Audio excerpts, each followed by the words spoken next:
Namaste, I am Dr. Vishnu Charan. Namaste, I am Dr. Sindhura. Welcome to Shrikari Ayurveda Clinic.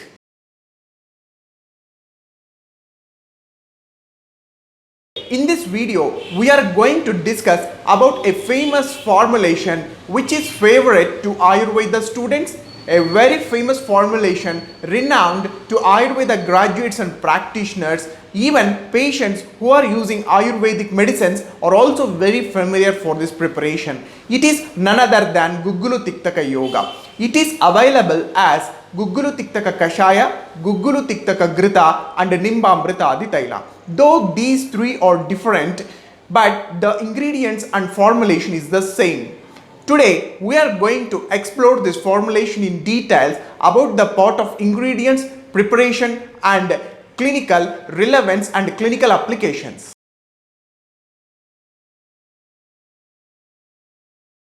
Guggulu Tiktaka Yoga is having reference from Ashtanga Hridaya Chikitsasthana Vatavyadi Chikitsadhyaya.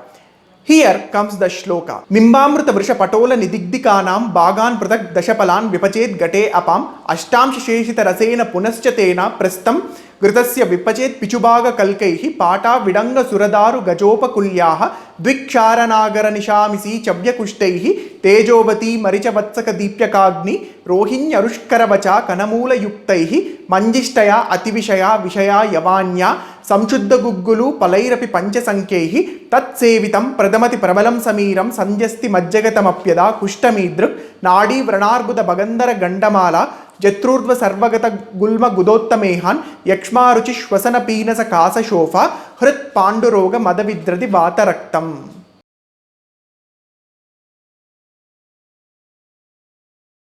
Now we will go to the part of preparation. As it is the Sneha Kalpana, there will be Dravadravya, Kalka and Sneha. These three are the parts of a Sneha Kalpana. In making Guggulu Tiktaka Grita, the Kashaya means the Dravadravya part is Panchatikta Kashaya, Nimbamrita Vrisha Patola Nidigdika. This Kashaya is used as Dravadravya. Kalka is the 24 ingredients which are mentioned are the Kalka. Next, Sneha is the Grita. One prastha of Sneha is mentioned.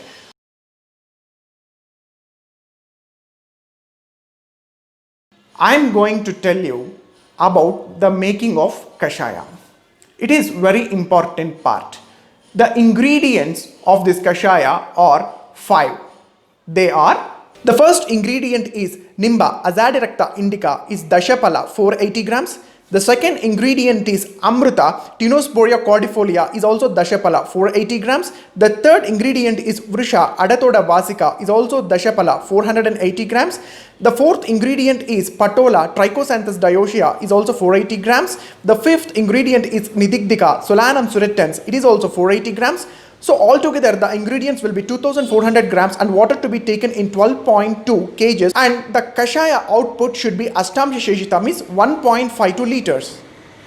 When we cook 2400 grams of the Panchatikta in 12.2 kilos of water, we will be getting 1.5 liter of Kashaya as output if it is cooked as Ashtamsha Sheshita as explained in Shloka.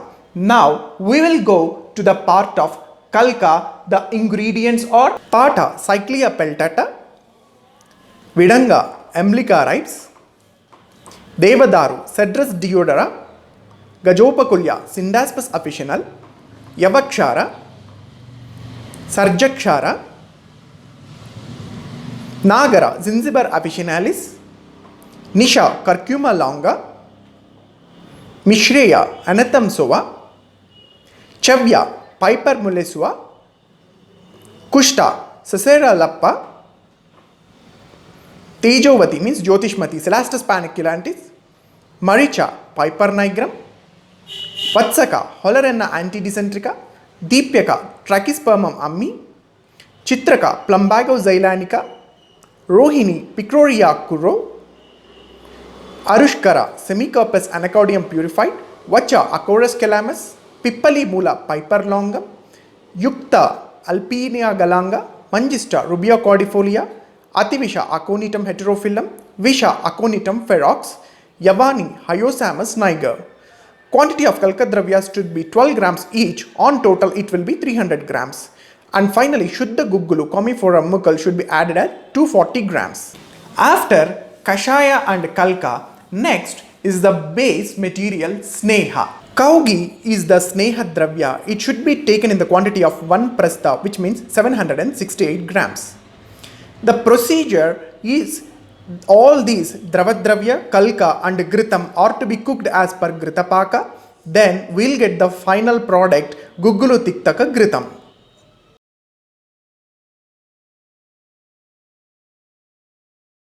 In original text, it is mentioned and Sneha Kalpana as Guggulu Tiktaka Grita, but it is available as Guggulu Tiktakam Kashayam and Nimbamritadi Tailam also. There are varied number of clinical conditions which can be handled with Guggulu Tiktaka Gritam. Suppose if we want to use Guggulu Tiktaka Yoga in Vasti, we can use Nimbamritadi Tailam. If we want Snehamsha, we can use it in Grita.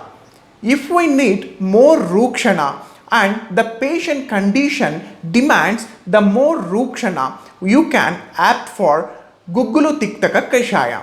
So all these are the same and their usage depends upon the yukti of the doctor and condition of the patient.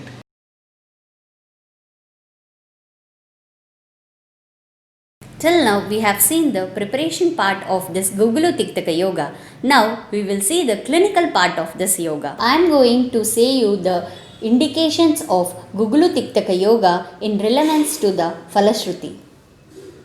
Clinical indications of Guggulu Tiktaka Grita. Kai Chikicha related, Shalya related and Shalakya related. Vatavyadi, Kushta, Gulma, Meha, Yakshma, Aruchi, Shwasa, Kasa, Sofa, Hrut, Panduroga, Mada and Vatarakta. Nadivrana, Arbuda, Bagandhara, Arsha and Vidradi. Gandamala and all Jatrudvagata rogas. Now I will explain you the clinical indications or the Falashruti of this Guggulu Tiktaka Grita or Guggulu Tiktaka Kashayam. In Vatavyadi, especially you can use this Guggulu Tiktaka Yoga in osteoarthritis. In initial stages of osteoarthritis, where you see inflammation, you can use Guggulu Tiktaka Kashayam, and in chronic stages of osteoarthritis, where you see degenerative changes, then you can use Guggulu Tiktaka Gritam.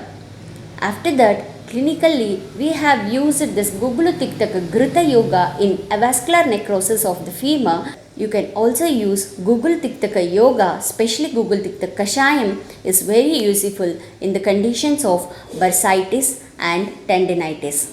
Apart from these things, you can also use this in rheumatoid arthritis and also gouty arthritis. The next indication related to Kai Chikicha is Kushta. Especially in psoriasis, this yoga in Gruta form is very useful. That is, Guggulu Tiktaka Grutam is very much useful in psoriasis. Also in psoriatic arthropathy, the Guggulu Tiktaka Gruta can be used. Apart from psoriasis, you can use this in n number of chronic skin diseases. We have used it in erythema nodosum. We got excellent results. And also we have used it in eczematous conditions where we also got very good results.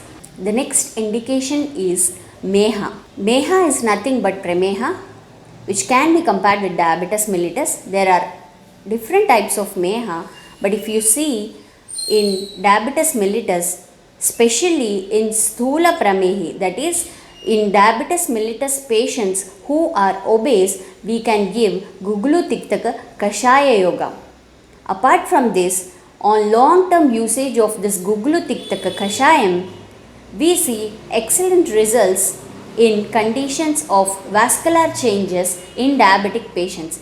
That is, the formation of atherosclerosis is decreased by using this Guggulu Tiktaka Kashayam, So it is very much indicated in Meha also. Whenever a patient of simple Kasa comes to the clinic, we usually prescribe Dashmul Katutrayam Kashayam and not Google Tikta Kashayam.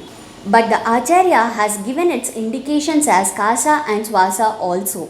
Before saying Kasa and Swasa, he has also given an indication of Yakshma. So, whenever you want to give Google Tikta Kashayam, the pathology of this Kasa Swasa is little deeper inside the lungs, where it is because of lung abscess or tubercular pathology or pleural effusion like conditions, we can give this Gugulu Tiktaka Kashayam. So all the three conditions, that is Yakshma, Kasa and Swasa, are more or less interconnected when we have to use Gugulu Tiktaka Kashayam.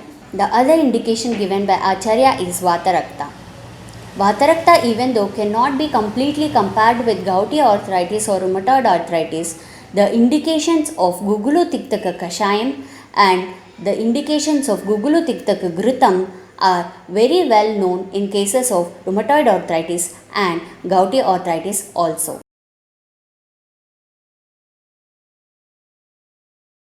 The next indications are related to the Shalya.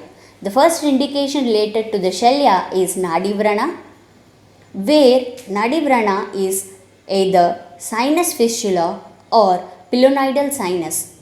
Where we see oozing or purulent discharges, we can use Gugulu Tiktaka Kashayam. The other indication is Arshas. Especially in bleeding piles, we can use Gugulu Tiktaka in Ghruta form, where the bleeding gets arrested because of its Shoshana property and the inflammation related to the piles is also reduced. The next Shalya indication is usage of Gugulu Tiktaka Yoga in Arbuda. Exclusively, we have seen its usage in fibroadenoma of the breast and BPH. In both these conditions, you can use Gugulu Tiktaka in Kashayam form. Apart from this, any benign tumors in the body can be treated by using Gugulu Tiktaka Kashayam. The other indication related to the Shalya is Bhagandara, which is fistula. In all the fistulas where you see purulent discharges or oozing, you can use this Gugulu Tiktaka Kashayam. As an adjunct to the Ksharasutra therapy, you can give this Gugulu Tiktaka Ghruta Yoga or Gugulu Tiktaka Kashaya Yoga. Whenever you are treating a case of fistula, using Ksharasutra is important. As an adjunct to this Ksharasutra therapy, use an Anulomana Dravya and Gugulu Tiktaka Ghruta Yoga. The other indication related to the Shalya is Vidradi.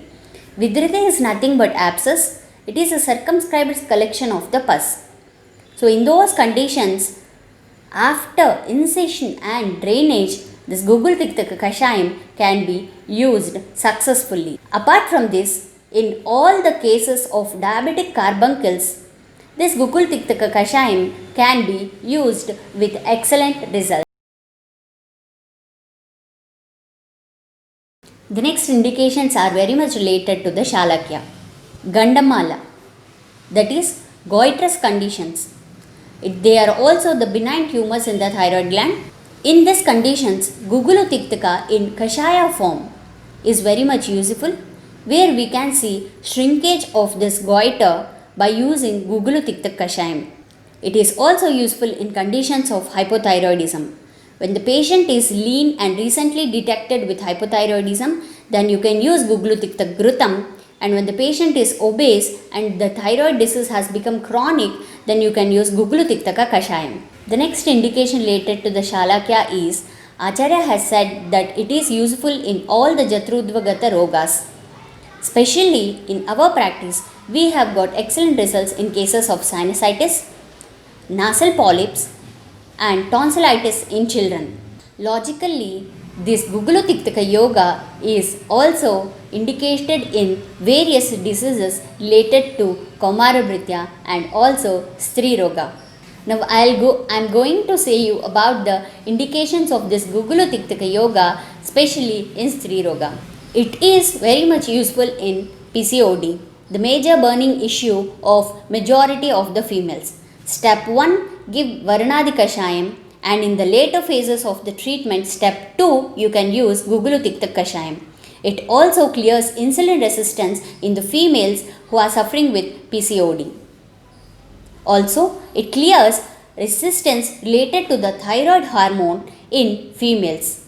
Also, in female conditions where there is tubal block because of hydrosalpines or pyosalpines, you can use Gugulu Tiktaka in Kashaya form. Concluding this Gugulu Tiktaka Yoga, whenever you think of this Gugulu Tiktaka Yoga, the picture that should come to your brain is the purulent discharges, the mucoid discharges or serous discharges anywhere in the body can be healed by using Gugulu Tiktaka Yoga. Also, the benign tumor conditions can be healed by using Gugulu Tiktaka Yoga. Apart from this too, it is a yoga which has its efficacy towards the bones and joints. So, it is also used in joint and bone related pathologies, where in chronic cases you use it in Grutha form, and in recently detected cases or acute cases you can give Gugulu Tiktaka Kashayam.